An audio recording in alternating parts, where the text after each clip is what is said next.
I've been ready.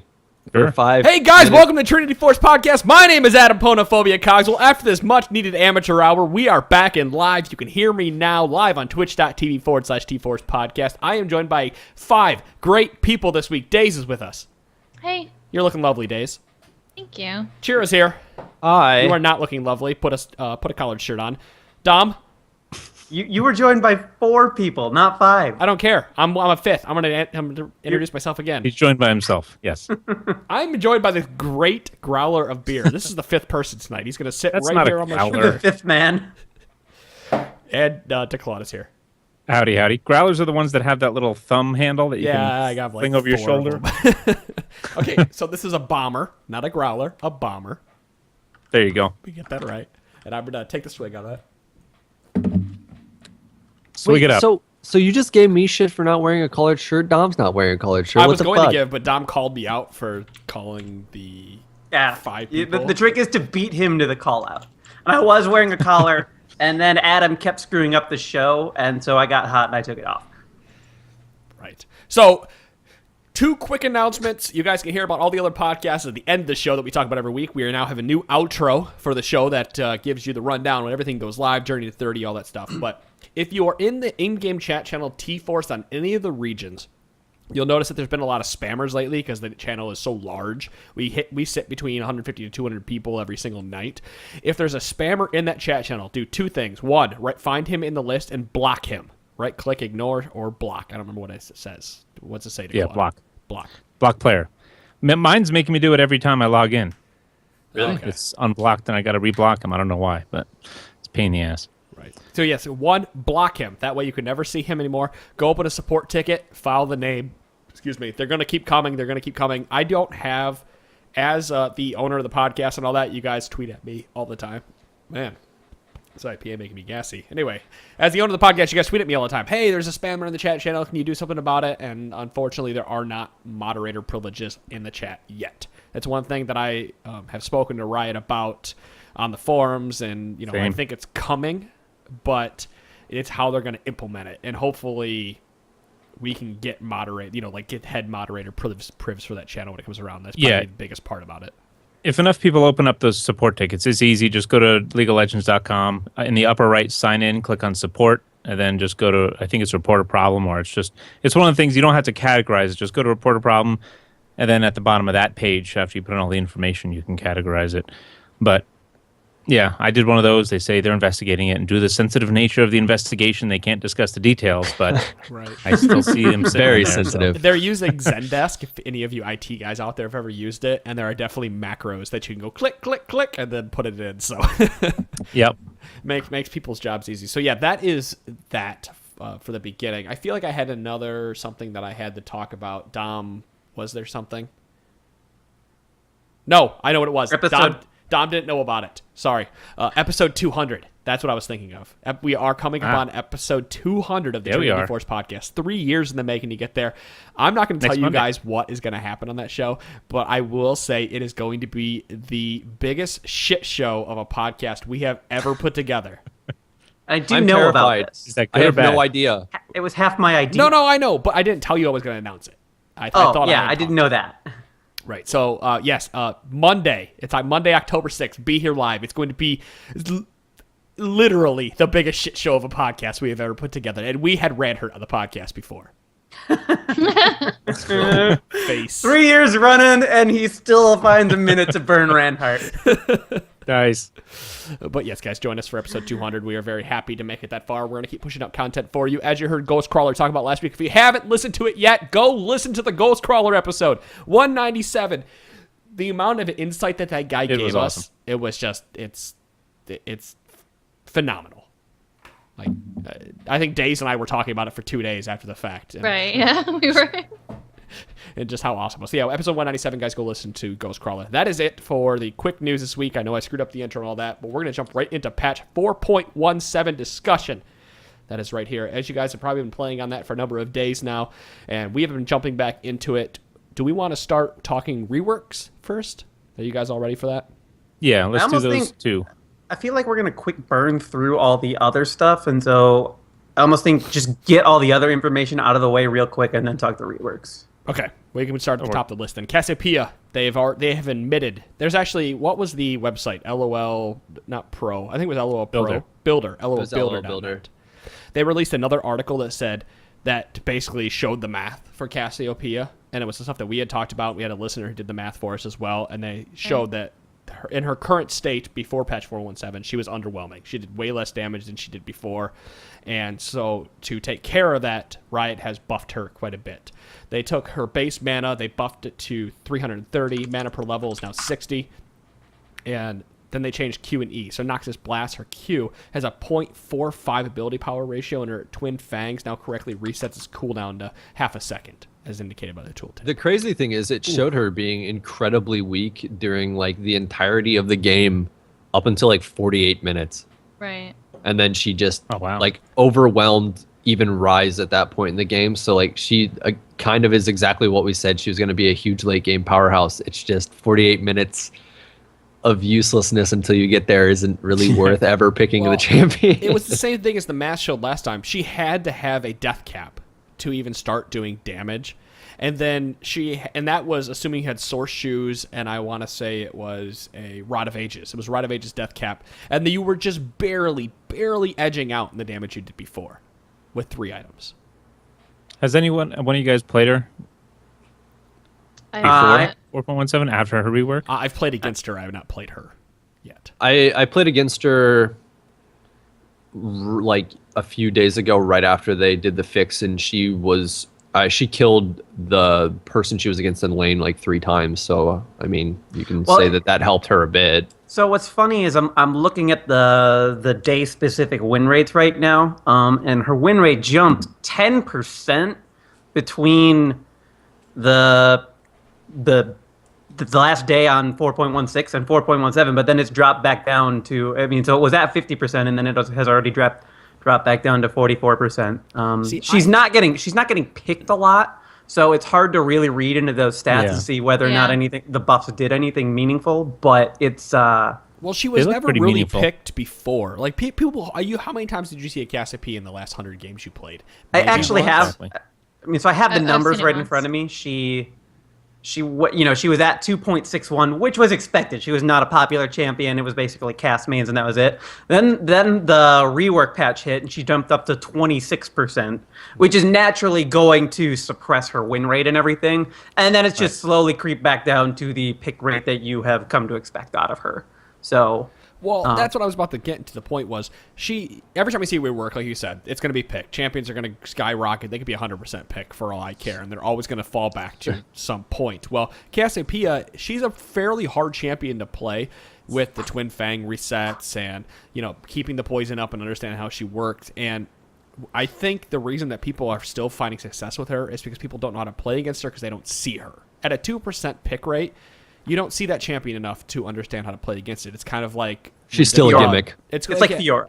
Well, it's Fiora, or I was going to say Volibear, with DeClaude playing Volibear on the top lane, or, Rumble kind of in Worlds has been the same way. People don't really see Rumble that often. He started dominating, part of his power was, he has a lot of power in lane, but same thing, you don't ever see in Rumble. You don't know how to play against it. You don't know how to team fight against it. Even though you don't play it against enough to remember to team fight that's properly. true, and I'm glad you brought up Volibear, because actually just last week I had a couple top laners say, good game, regardless of the outcome, because I managed to defeat them in the laning phase. They're like, I had no idea that you could do that, because I would irritate the shit out of them with the QW combo harass, and some of them, one of them even thanked me. It's like, I learned a lot, thank you very much. It's like, well, I guess you don't see it too much, so that felt pretty good. Yeah, Volibear was one of my top mains back in Season 2.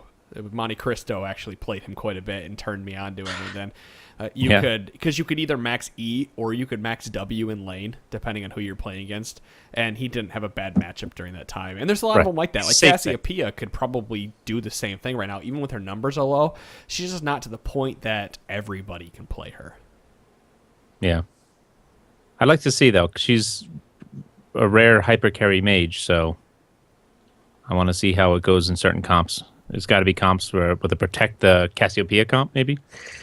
It's one of those things where I wonder if she's going to become a lot better just due to Season 5 mastery changes. Ghostcrawler hinted that they're actually going to be doing some pretty big, unexpected stuff with that. So it could be a case where that type of champion is a considerable beneficiary of it. But other than that, I imagine they're just going to slowly tweak her with every patch between now and patch 5.0. Yep. They don't want to make the same mistake they made with Cassidon, they said, in not so many words. So they're just going to dip their toe in the water here as they pump her up a little bit. Which is probably smart. So yeah. Right. All right, well, that's that. Ezreal has had... I think this is actually a much larger buff than people are giving it credit to. And they've smoothed out Pulse Fire Ezreal's auto attack and Mystic Shock animations.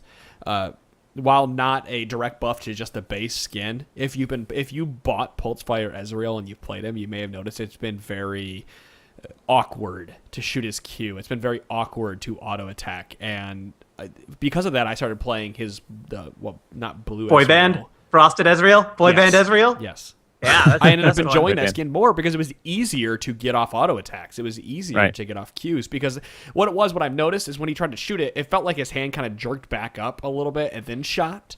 And that... Yeah, I've actually noticed that point even second. laning with Ezreal. But you know what? That actually affects play big time. Like on Riven, you get a Tiamat on Riven so you can reset your auto attack animation, you know? Mm-hmm. You use it and it resets the animation or Renekton even, and it just lets you chain things a lot faster. It's weird almost that you have to do ridiculous that. how many problems they've had with that skin. Like when it released, the range on Mystic Shot was longer than the base skin. Anybody else remember that? Yeah. Like it was just hardly. Yeah, but that's a meaningful difference. Like Right. if the range on your ability is longer, you have an advantage by running that skin. That shouldn't be the case. And now you have a disadvantage. That's how I felt about the Nidalee skin. Headhunter Nidalee, I think it's called. with how small the spear looked and that it could barely graze you and it would just chunk you for everything. Yeah. It bothers me a lot of the stuff they have in this game. Like one of my biggest gripes about League of Legends is that hitboxes are always larger than they appear. Jinx's W. Jinx's zap. I was just going to say that. I'm like, I'm out of range of this. What the hell? I'm waiting for days to bitch about Morgana's. I know. I was just thinking the same thing. Like, it'll move. It visibly moves to hit you. So does Thresh's hook. It does. Right, it does. Yeah. Oh yeah, Thresh's hook definitely does. I've seen it in the slow motion replays. I've seen on the competitive scene. Yeah, it like, goes. just look at this hook, guys. Right, exactly. Jinx and Morgana have never been too glaringly bad to me. For some reason, it's a Mumu's bandage toss that's always just the most offensive ability to... I want you to go back and watch some of the group stages games where they... I'm not telling you that you're not saying anything wrong with Thresh, but I want you to go see how janky some of this stuff is in the game. No, I know what you're talking about. I was speaking from personal experience. Sure. Like I don't find Jinx and Morgana to be as bad as everyone else does, but Mumu, also Thresh. It seems like you can just completely dodge a hook and it hits you from like a Teemo away. Yeah. It's like, what? Huh? So Teemo away. That's my favorite. Well, let's move on to Garen then. Garen. This is big. Yeah, it is big. It is big. I'd say it's big, but it's big if you let that Garen get to the point where it's big. I know that sounds really ambiguous. Have you played against a Garen yet? Just laning. Laning is Garen. It's huge because you can trade now and not worry about screwing it up. Perseverance no longer is removed by non-epic monsters at level 11 and above. Great. Right there. Health regeneration is now 0.4%, then 0.8%, then 2% of your maximum health. Levels 1, 11, and 16. And that was at 0.4%. Across the board. So it now scales with his level. And then the cooldown. And then the cooldown has been decreased to 4 seconds at level 16. 4 seconds out of combat. Yep. That's a big deal the later the game goes. The first part, to me, is a pretty big deal. No longer removed by non-epic monsters at level 11 and above. So the early laning phase, you still got to worry about it. But still, Baron, you don't need the Baron buff to sit there and siege with Garen. You just need your passive.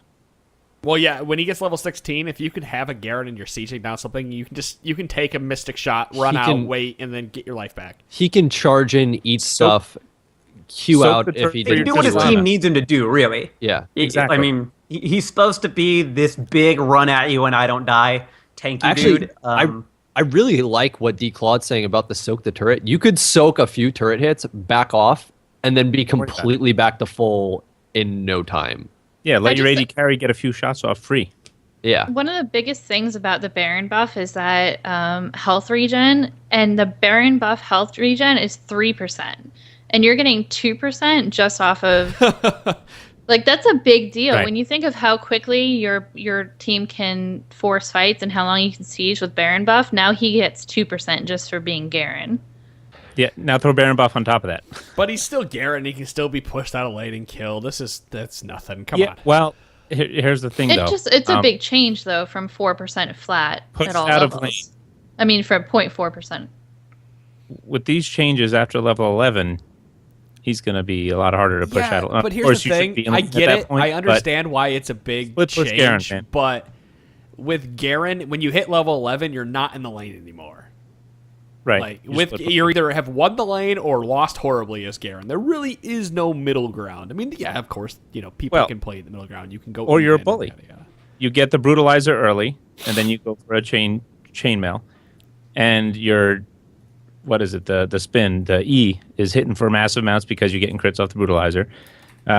It's just, and then you become a split push monster. You can clear waves with one E easily, and make them have to react to you. You can get out of there with your Q movement speed. It's and the CC removal that I this had. just lets you dip out if you don't see removal. the champions or if they're coming, and then you regen whatever harass you took, and then head right back in. You can tank the turret yourself and go back in. See, but here's my thing with Garen. Are there any people out there talking about D1 Garen mains like they are with Poppy? Like, no. Do you ever hear, this guy's a D1 Garen main, he's doing awesome? Like, yeah, this buff is pretty big, and I get it. And if you play Garen well and you continue to play him, you just got a buff. But this doesn't take his win rate from 2% to 3%, for example. You don't know that. Also, like, the big thing this does for me is distinguishes him from Mundo. Because Mundo's passive is 0.3% of his max health each second, just always. Garen's being 0.1% better as long as he hasn't recently been auto-attacked is a shitty version compared to what Mundo had. And for it to both scale up to 2% actually makes it a meaningfully different passive. I mean, that's fine until you get caught and then you aren't Mundo. You press R and you gain all your life back. Like if you're comparing the two, Mundo is significantly better champion than Garen is. That wasn't the comparison. It was just strictly the passive there. And Garen, you press, W, and you take no damage. Okay. Reduced by a flat I don't amount. think this necessarily it's makes different him... things. Yeah, I don't think this makes him ban-worthy or scary. Like, you're going to see Garen in a game and freak out about him. But it does give... It's a big buff for anybody who plays him. He's a really popular champ at lower levels. He's a really popular champ at lower elos.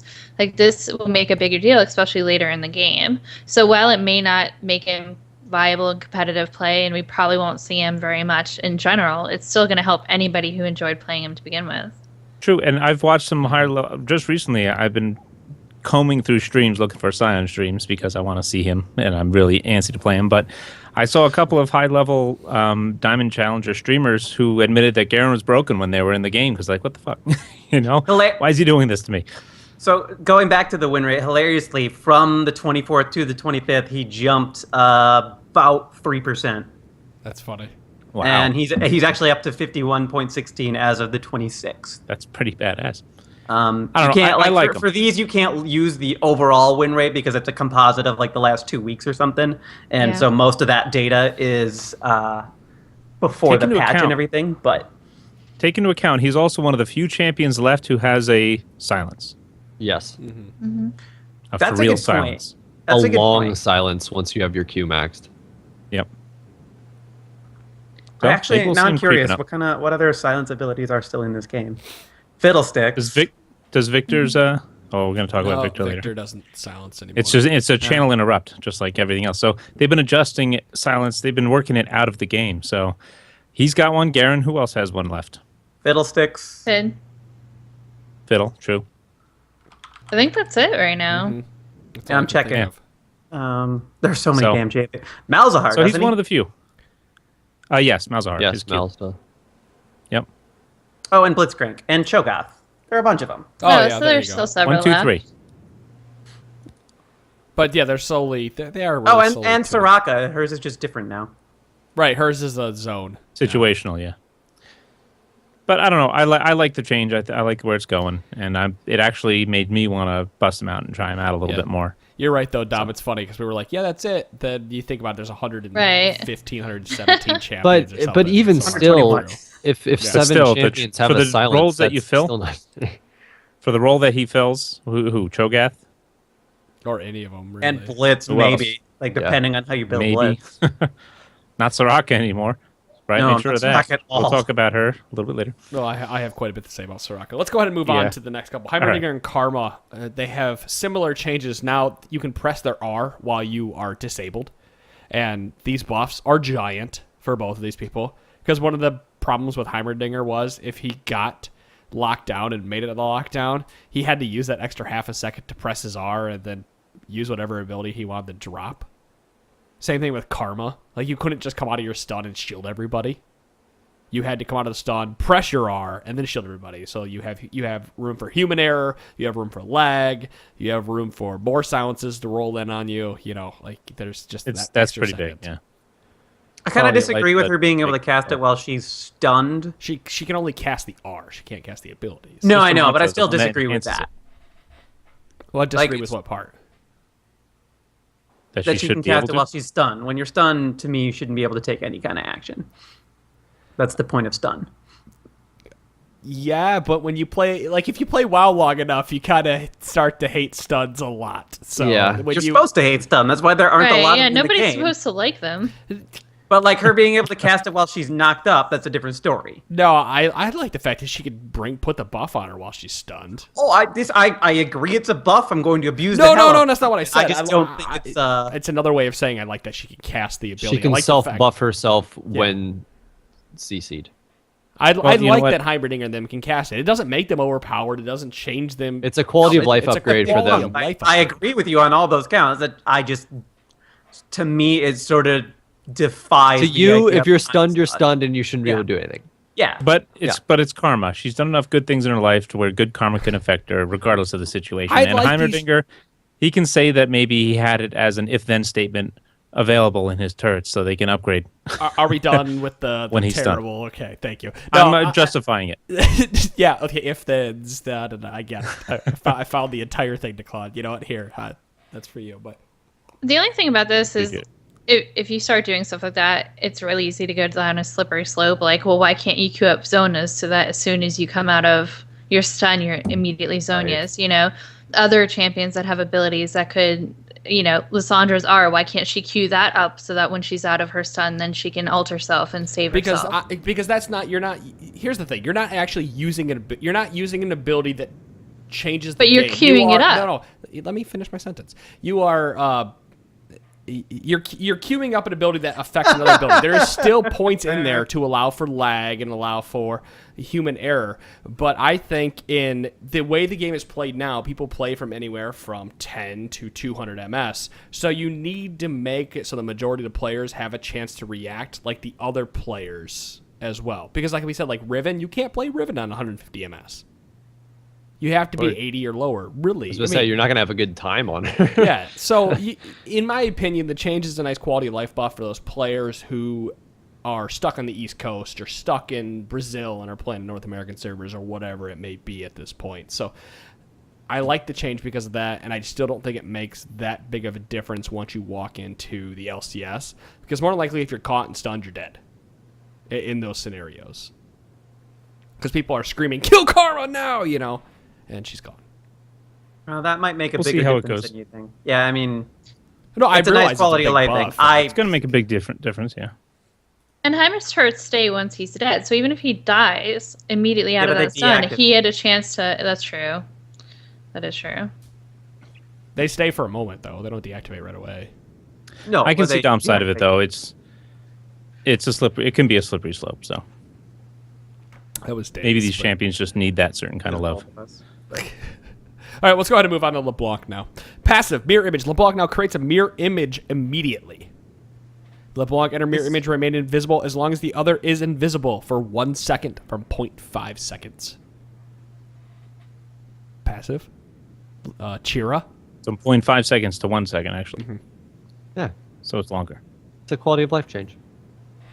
And they're giving him back a little bit of power from, in my opinion, the difference in taking away her silence from her sigil. So, Is it meaningful enough, or is it still like no? it gives you a little bit of more like, oh shit time, as long as you don't accidentally auto attack somebody and break stealth, and you can get that little extra boost of time to run away, or at least make it look like your clone is you or something like that.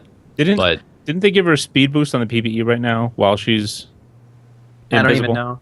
I have this funny I think feeling they she's gonna like make a comeback again at the start of next season as far as competitive play goes. It's gonna be one of those things where she got nerfed, so everybody stopped playing her because they were just like, well, she doesn't do what I want her to do, so I'm not gonna play her. And then it'll have been long enough that people are like, oh yeah, so she doesn't silence, she still blows the fuck up out of people. I think I like this the is distortion change too. Yeah, I think this is going to make a bigger difference in higher levels of play when they can really use and abuse that passive.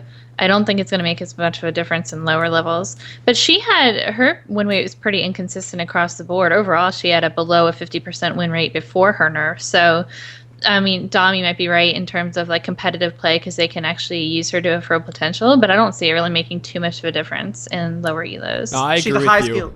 She's a high skill cap champion. There's Yeah. there's no way she's going to be I agree with you because meaningful I've player played there. against a couple of them, and they don't know when they are going. They don't understand the life when they are going to make Right. a mirror image, and so you'll smack them, and they'll start running away, and the mirror image stands in place because they don't know to Right. start moving the mirror. And you're like, okay, well, I don't attack this guy anymore. Like you don't have that half a Right. second to Or, make up. or they for make the fact. mirror image just charge into your back line, like, Right. that's So, the real her.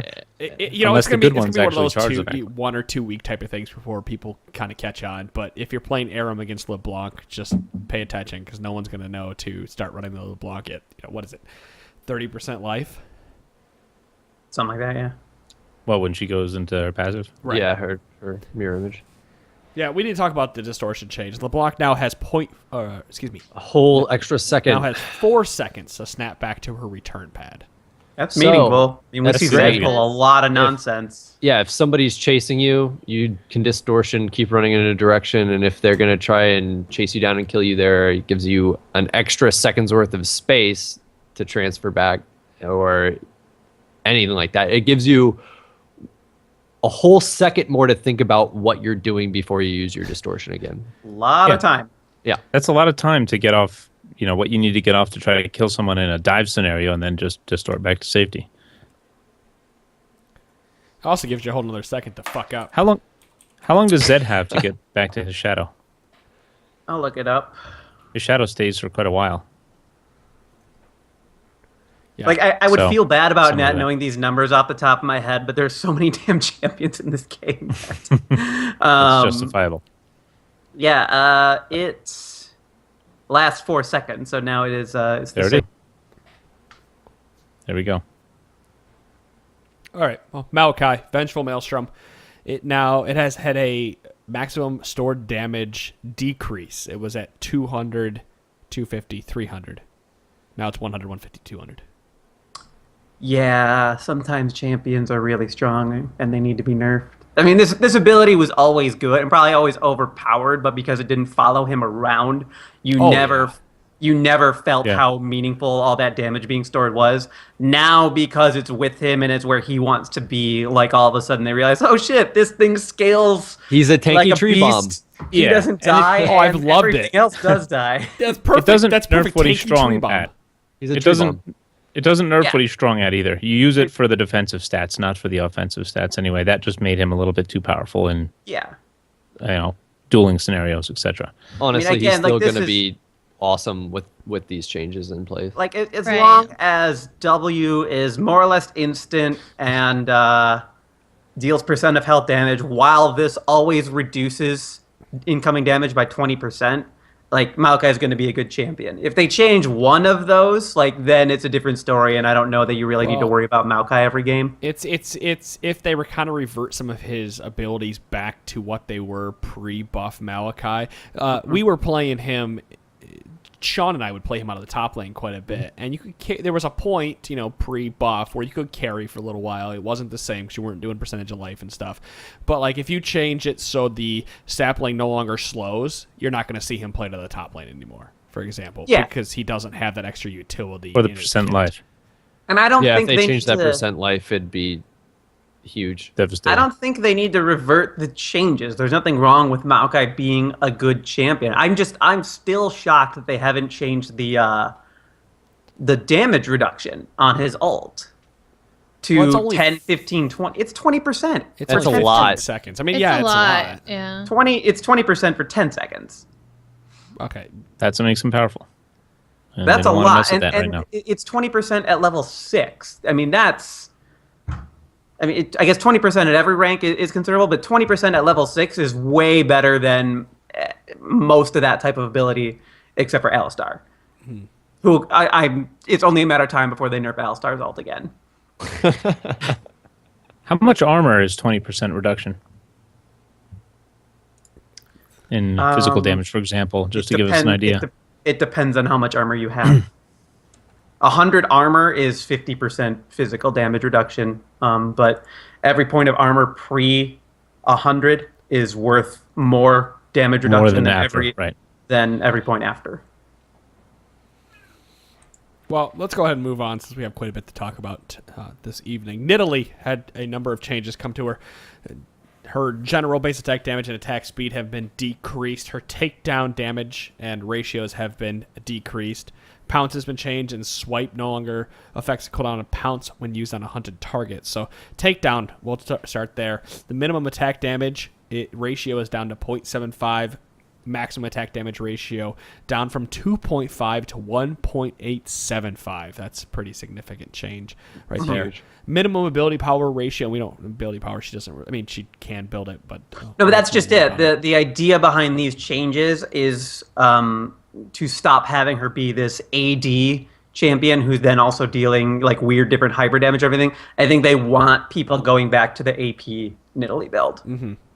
Because she was just such an early, like this weird early game bully who played like a marksman, but then could also heal the hell out of herself and get out of all the trouble. Yeah, she's still in that case of identity crisis where I don't know if they know where they really want her to sit yet. Like even with all the changes, because I thought they wanted her to be more of an AD-ish type of bruiser, and now they reverted a lot of that. Mind you, they needed to revert something because she's just overwhelming in the early game, but yeah, she's any of those shape-shifting champions have always been overwhelming in the early game. You have 4 abilities to the person's 2. have any, like, I've still seen Nidalee banned in ranked games even post I all still of don't these see any. changes. Yeah, I saw them So today. I don't know how like strong she is relatively to what it was a week and a half ago, and I'm kind of still waiting to see that. But Neither do I, look but at in the ranked, I'm not immediate taking chances numbers. and I'm banning her.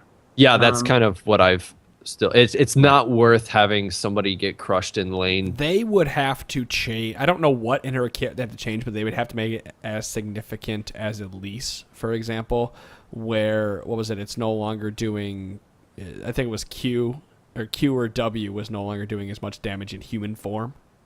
I think it was Q. Her human form. They cut her Q down. It was originally like something ridiculous, and they cut it down to like half of what it was almost. You know what would make sense? If she could, after she Qs, while that's cooling down, she can't auto attack in human form because her spear's not there. That would make sense. So That'd be significant. Yeah, but then it would punish her for missing a Yeah, pretty it would hard to pu- it hit would- skill shot. She wouldn't be able to CS. Well, go to and then- cat form. So no, I mean, That could just to interject with the win rates and everything, before the patch, she was actually at 46.32. Now she sits at like a 50% ban rate. So you got to imagine that a lot of the people playing her were just picking her because, oh, Nidalee's available and she must be OP. Yeah. But she was at 46.32. She is down to 42.64. And her ban and that- rate is at. As far as I know, still 50%. I don't have the post-patch numbers. She suffers from LeBlanc syndrome, where the people who are really good at her are really, really good at her. And then everybody else who doesn't know how to play her and suddenly picks her up have no clue what they're doing on her and are going to lose a lot of games from it. And in lower elos, she's going to be really hard to master and take advantage of her skill level. I can't mean, I play think- Nidalee. I think- wouldn't want you to give it to Me me. either. I think below gold, you don't even think about it. Just leave her open because odds are really bad that the person who picks Nidalee is going to Can abuse it to its full potential. Yeah, I mean, it's just Right. it seems unlikely until somebody discovers the next OP Nidalee build, and then all of a sudden she's really easy to play. And I mean, it very well might be a hybrid build again, like Hotshot was playing 2-3 years ago. But until that time, I agree with everybody else. Like, if you're below gold, don't even worry about her right now.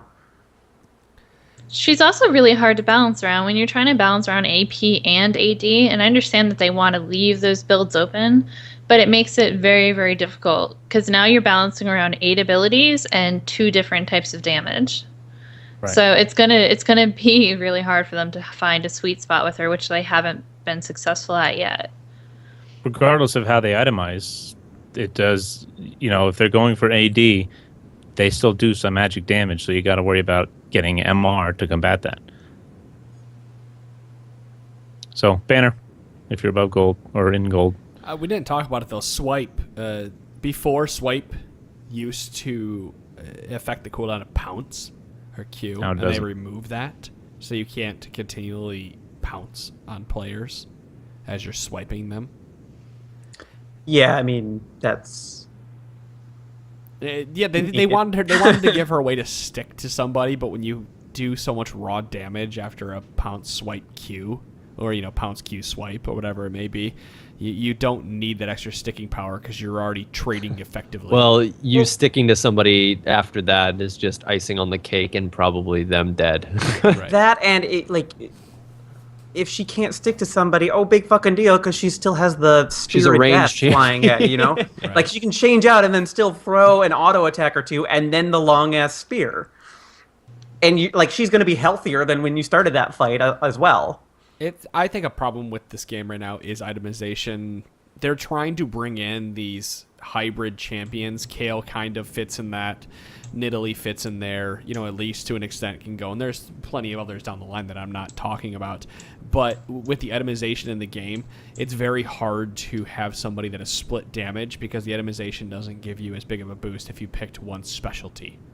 So Right. even though they're handing her AP ratios back, you're not doing as much damage as you were pre-rework, and you're not doing as much damage as you could be if you were AD. So why would you specialize in both? When, none of the items are giving you the same stats or the same bonuses as if you were to build a Trinity Force or build a Bladed Ruin King or, a Iceborne Gauntlet. Yeah. I don't know. She's tricky. Is Jace's melee form abilities, are they mana-gated? Yes. Which, yeah, All of his everything- abilities all are of them mana-gated. Yeah, Nidalee's cougar Aren't. form abilities aren't, and that's one thing I've never understood. It's the same thing with Elise's spider I form know, abilities. I've never understood that either. Like, it seems like they removed that type that type of Restriction. thing. That restriction that tends to keep a lot of champions in line. It removed them on these champions who become really, really powerful as a result. There's and probably a very logical reason on the Riot side of things, but as a player, I that's one thing I've just never understood. Guess we need to get Gross Crawler back on here to tell us. And Yeah, I'm regretting we had him, and I was like, oh, we could have asked so many this, more and I questions didn't that have been opened I up. didn't even think to. Come on, Ghostcrawler. The cat's out of the bag. Let's talk about Italy. Well, we've got more to talk about here in patch 4.17. What I think we're gonna do is keep rolling through these and just pick one champion to talk about this week, and then hit the second champion on episode 199. If we even get there, there's still so much left to talk about. Yeah, I know. Well, you know what? That's an hour episode. Well, at least we have another hour to talk about with the new champions, and to give us another couple days to This play is a them as well. surprisingly big patch when all is said and done. Right. Rammus, some big quality of life buffs here. Powerball, Oh, yeah. defensive ball curl. You now get an extra second after the other is activated to continue using the buff that was given to you, which is very nice. Especially Q. While in Powerball, Rammus now cancels the ability 1 second after defensive ball curl is active, so you can still bounce somebody up.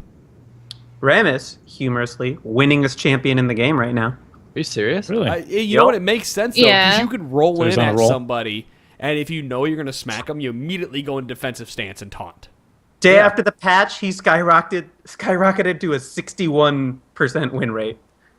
Before That's the insane. patch, he was at a 55. Yeah. He was floating Wow. between like 53 and 55% win rate, and then immediately went up to 61%. Poor I could Shook. see. Yeah. Easier to play him now. A lot Well, easier. and it's not even the fact, like, the nice thing about Rammus is that he's kind of one of those weird picks that's really effective against players below gold, just because even if your lane wards against him, if he's coming in full tilt with Powerball, it doesn't really give you that much time to get away. To react. You can use it all the way up through Plat and Diamond. Easy. Yeah, I could see that. Even if you ward at Dragon, by the time you see it and react to it and ping your teammate He's to there. get out of there, he's in your lane. Like, it's very, very difficult to get away from him. And if then, he gets to you, he's on you for a while. Right. And it's so hard to get off of him, and that taunt is so strong. And then the Alternatively- amount of armor that he builds in a hyper carry meta where you have a lot of Tristana and Kog'Maw and things like that, that armor is incredibly effective. You know what? I played an Aram the other day, not against Rammus, but against a guy who had Thornmail, and this is going off Dave's point, but anybody who does return damage like a Thornmail, I died 3 times as a melee. To yourself? To myself. I would just like shoot and I'd die. I go, the fuck, he didn't even hit. Oh, Thornmail. That's because it returns Yeah, the I damage mean- prior to mitigation, so Right. it's Blank, gonna yeah. hurt But you if you're can't fed. ignore him either. You can't just let him. It's not like some of the other tanks where you can just ignore him and dive past. Like, it doesn't give you that option. He actually so you have tanks to you deal with a with taunt. him. Yeah. Exactly. And he's doing AoE damage and killing turrets with his what arm. at max level the taunt lasts till 4 seconds, right? It's long as It's a long- so it's- fucking it's- long. That's why really you dump long. like 3 points into it early, and Yeah. all you do is get. Well, that's the thing. Most people, if you know what you're doing and you play Rammus, you'll start WQ and then you just get taunt and gank. You're gonna get invaded anyway in your jungle, so might as well just gank and be a nightmare to the enemy team. You get one good gank off in between level 3 and 6, and you are back. You're in the game, and you're actually rolling hard. And you get Boots of Moby, and it doesn't matter where you ward once you have Boots of Moby. You're the fastest thing on the You're Oh, the map. yeah. fastest thing alive. It's 1.25 that scales to 2.25. I fully expect them to nerf it to 1 second all the way to 2. They've slowly been nerfing the hell out of taunt over the last couple of years too, Right. Taunt and fear have seen a lot. I mean, silence is falling into that category, but taunt and fear they've long had trouble with. Well, if you think, going back to the boots, like, if you think about, especially in like bot lane, where you wait to get your boots or you get tier 1 boots and then you buy an item, in jungle, Mobies are one of the first things that you buy. So there's no getting away from him. Like, there's just no options. Sure there you is. just don't have Play nearly Janna. enough move speed. Well, that. Right. Okay, good Or luck getting to Alistair. 6 faster than he can get in your lane. I mean, and frankly, you can Right. throw Zyro right in that category too. He's Yeah. gonna have a similar Morgana effect is- on- Morgana yeah, I mean, is there are a okay lot of as well. easy ways to deal with Rammus out of bot lane. But And if that was- he's that's sneaky always like been any his other thing. jungler, He just is difficult to deal with. Like, there's a reason he has a high win rate. It's not impossible. He just has. He's very. he can last strong through right a now. stun too. He can last through a root and then still come out powerballing if he starts it early enough from a good Flash ganking taunt, spot pull like you your back. lane bush. Let's go. Yeah. He has a high win rate because he's not a popular champion right now. So the people who are playing him, by and large, are either really skilled or they're Rammus mains. But if you do like an Alistar, you headbutt him, it stops the ball curl because it'll hit you and it'll knock him back. So he'll have to try to close to get to your carry. I mean, Yeah, or like, any Rammus- knock up you can interrupt him with. It's been a long time since Rammus was in that top tier of jungler because there are a lot of ways that you can easily deal with him. I'm not saying he's he's a really good champion. He's a really cool champion, especially considering how old he is. There are not a lot of champs in this game that Right. do the things. He is a very good Rammus can solo do. queue champion. He's Yeah. not so much of a team 5v5 champion where you know what you're doing. He's very much a solo queue He's champion. and he's a that's okay. chaos ball that rolls there is around nothing and wrong. annoys people. That's exactly what you want for Soloki. Right, because there's not really much he can do. He has to charge up his time to run in. He's not like Volibear where he gets instant move speed if he runs at somebody. So that's when he comes into, a 5v5, unless you have the strategy where I'm guaranteed ganks, which obviously if you're professional or high level of 5v5, there's nothing guaranteed in any game. So And he doesn't require a lot of communication because that taunt holds him in place long enough for your team to react. right. So he's good in solo Let's queue. keep jerking off Rammus and not talk about Sona or anybody Sean, else. you gonna play Rammus tonight? I can. I wanted to play Garen Okay. too. We Let's need, move on. We need to talk. we need to talk about Sona and Talon now. Sona, what defer to days? Have you played Sona recently? Yeah, she does feel a lot better now. You can use your Q without getting 3 autos to the face from the enemy. For those of you who her don't lane know, presence Q now has the correct range of 750. Right. It's 750, and it extends if you have an enemy and another enemy target, an enemy champion and another enemy target nearby. It extends by quite a bit, so you are able to use it. You have a lot more lane presence than you did prior to this fix. Bringing Sona back to where she was. Talon! Noxian Diplomacy animation now plays slightly faster. Actual gameplay remains unchanged. Q, that's nice. I've always felt like that Q, the auto attack reset on that, has been janky. Like, that's the word I've been using all night. Most definitely. It's hard to get it off because it always felt like he had to wind up and throw his hand down on the target. But the big change here, and I've heard lots of people scream that Talon is now nerfed into the ground. Oh my god, you can't play Talon, and I just think you're playing him wrong, as we've said in the past. More silence. Cutthroat removed. Cutthroat no longer silences his target. New. Cutthroat now slows the target for 99% for 0.25 seconds. I mean, that's a big Like nerf. a trundle chomp. That doesn't mean he's unplayable or nerfed to the ground. It's exactly what you said, Adam. Like, you now have to approach everything that you do as Talon differently than you did before. Well, whereas before it was jump to them, and they can't respond with abilities, and so you murder them real quick, and then you get the fuck out of dodge. LeBlanc. It's the same thing. That's exactly it. I was going to bring her up. You remove the silence from her, she still can evaporate people. Mm-hmm. Well, here's the thing. They gave her they replaced silence with a faux stun. 99% slow, for 0.25 seconds. They don't want him interrupting or preventing casting, but he still should be able to stick. Yeah, he has enough time to jump auto Q attack and take somebody to quarter life and allow the team to finish to follow up. Like, no assassin should completely and totally counter a mage in the mid. When you give somebody a silence, they completely and totally counter any kind of mage. That yeah, I mean, the counter should be their ability to make that champion evaporate from the map real quick, giving them the additional ability of making that champion unable to respond. Like, frankly, I wonder how long it'll be before Ahri sees some kind of attention because of that, because Charm falls right in the same category as all this. Right. Charm's a skill shot, though. I think that's the difference. So was LeBlanc. And a minion can soak it. See, no, her Q wasn't a skill shot. It was a targeted. Oh, yeah, I'm sorry. Yeah, I was thinking of her chains. Yeah. I was thinking of her chains. I'm sorry. Right. That's the difference, though. I think that's what's going to change, and that's why she'll never see a change. It's just because you have to weave through minions to get to them. And say the Talon's Cutthroat was also a targeted ability. It wasn't a skill shot. So I think that's the difference, is the counterplay to it. With Ahri's Charm, she's going to do it. You can dodge it. You can stand and you in reward minions. her for good positioning when she lands it. Right. Oh, yeah, and with the silence, especially with it being targeted, there's no counterplay to it. You can't, there's, other than not being nearby, there's nothing that you can do. And then once you're silenced, there's nothing you can do. He jumps on you and you can't even flash out. Yeah.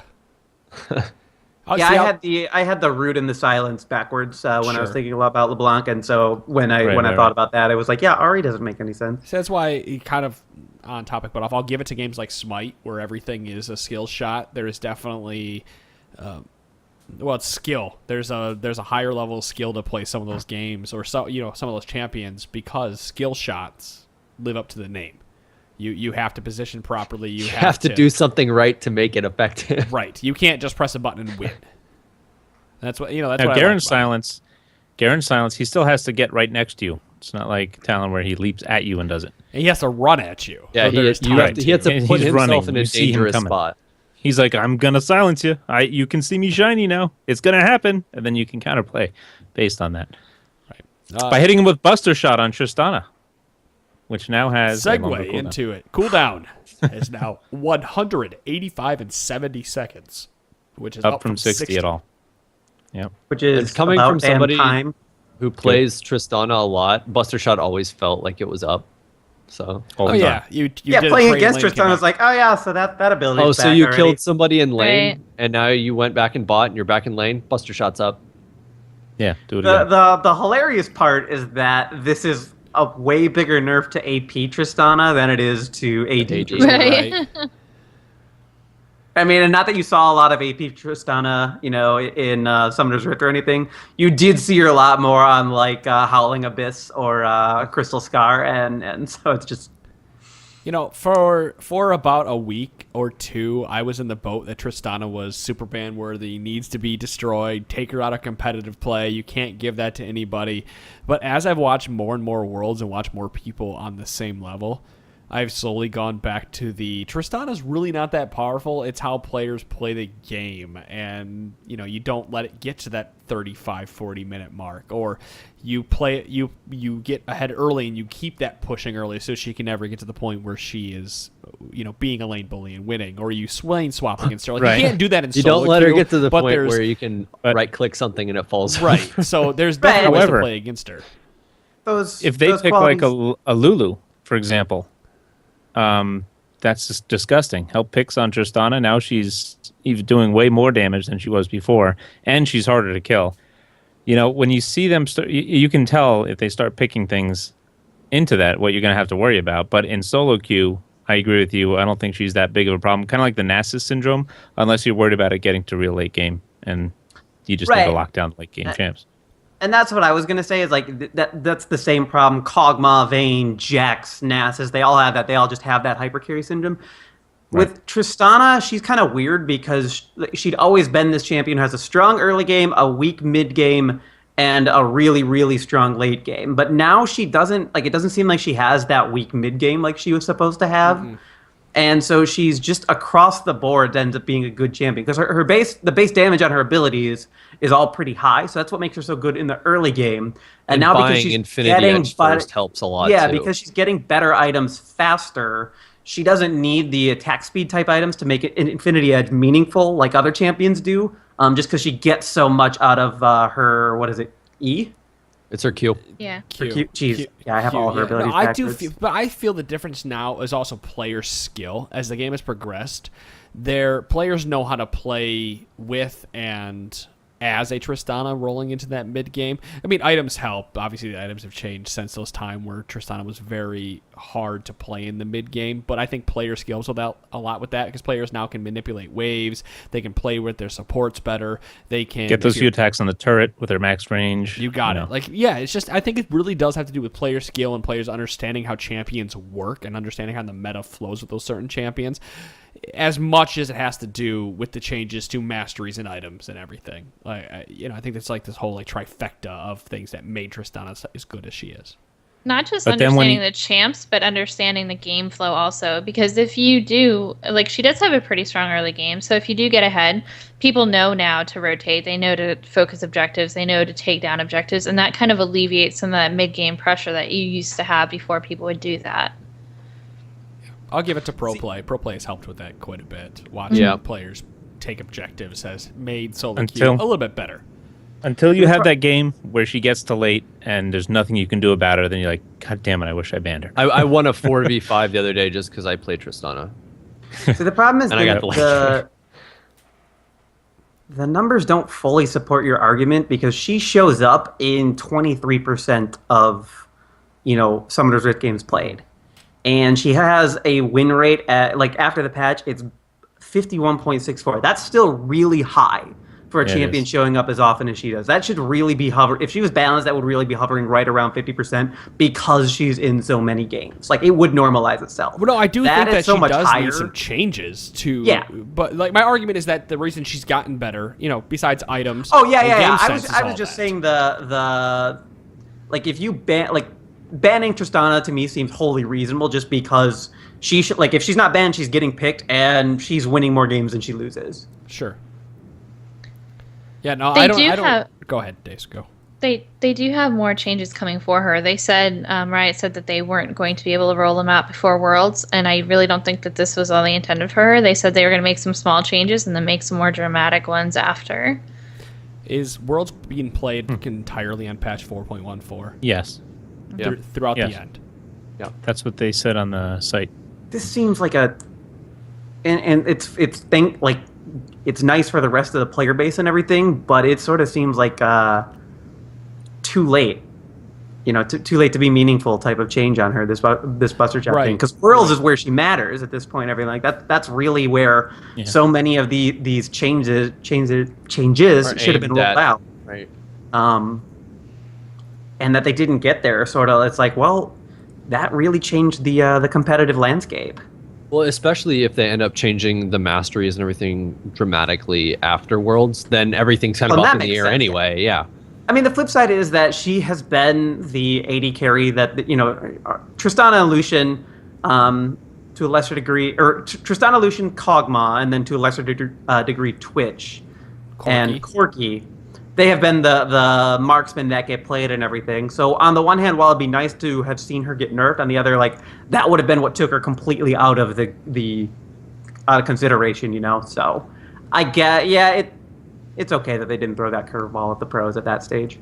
And I think we need to keep into consideration that some of these changes could be being made for the Season 5 reworks that are coming out. So, like, we see it now, and none of these are, like, giant nerfs, but maybe they end up being giant nerfs when Season 5 rolls around and we have new items, and we have Right, it's playing for the long game. Right.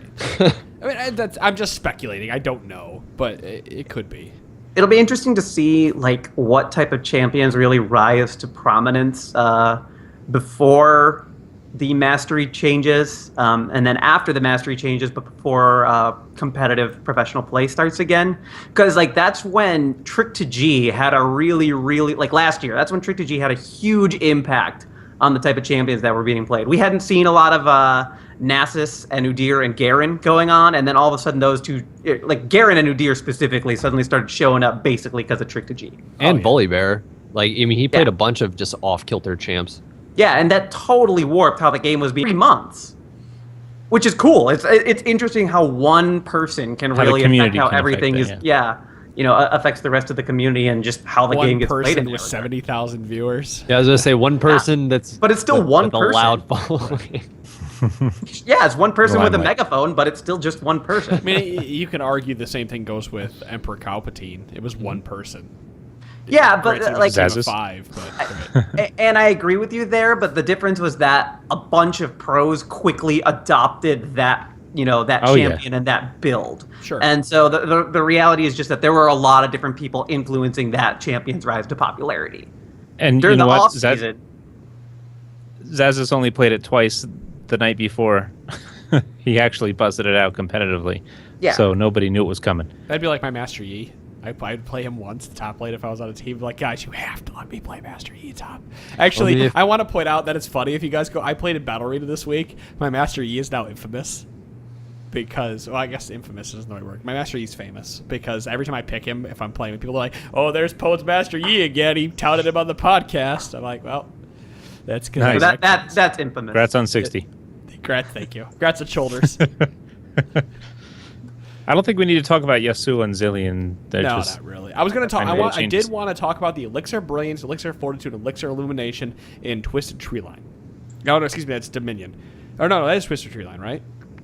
Yes. Ickers are Twisted Treeline. Yeah, Ichor of Illumination, Ichor of Rage, and Ichor of Rage. I do. Dom and Chira and I play threes occasionally. We played them this last weekend, and they heard me go, "Oh, I love the red pot. This is so great." Then they made fun of. Well, not made fun of. They just laughed because they're like, "Wow, you were really up on those pots, even though they nerfed them." He always is. Those pots are awesome.